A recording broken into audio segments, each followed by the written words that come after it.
l'accès des populations aux sources d'énergie modernes, propres, abordables et durables a été de tout temps un des axes majeurs de la politique chef de l'État pour l'émergence de notre pays à l'horizon 2030. Promouvoir l'utilisation des énergies renouvelables et des technologies d'efficacité énergétique dans les ménages des zones rurales du Cameroun. C'est l'objectif principal du projet dénommé PureTem, présenté ce 7 avril 2021 à Yaoundé par le ministère de l'Eau et de l'Énergie, qui bénéficie de l'appui de l'UNESCO. Ce projet qui, principalement, concerne 1000 ménages, soit 6000 personnes dans les arrondissements de Bibémi, Poli et Zina, dans les régions du Nord et de l'extrême Nord, compte accroître l'accès aux énergies renouvelables et réduire l'impact de carbone. Il se trouve que l'essentiel des ménages, environ 95% des ménages,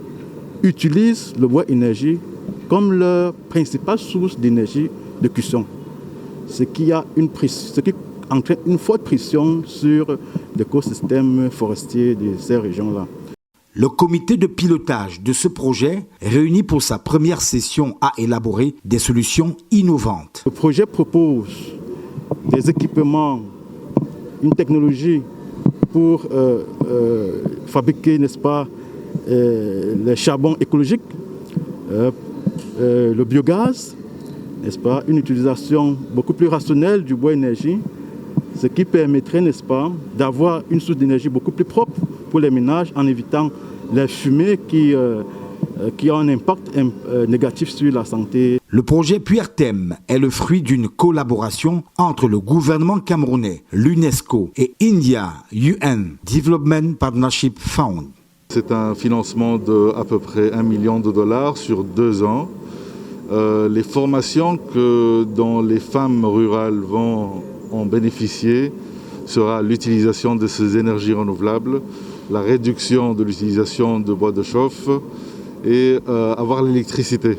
Et pour ce faire, déjà établi un accord de partenariat avec le Mahatma Gandhi Institute pour l'éducation pour la paix et le développement durable en Inde, ainsi que le Barefoot College en Inde, qui sont des organisations spécialisées dans ce domaine de l'utilisation des énergies renouvelables, dans la formation des femmes dans les zones rurales. La rencontre de Yaoundé, il faut le dire, a permis aux représentants du ministre de l'Eau et de l'Énergie, président du dit comité de pilotage, de souligner l'importance des objectifs du développement durable pour le Cameroun, notamment l'ODD numéro 7 qui a trait aux énergies renouvelables.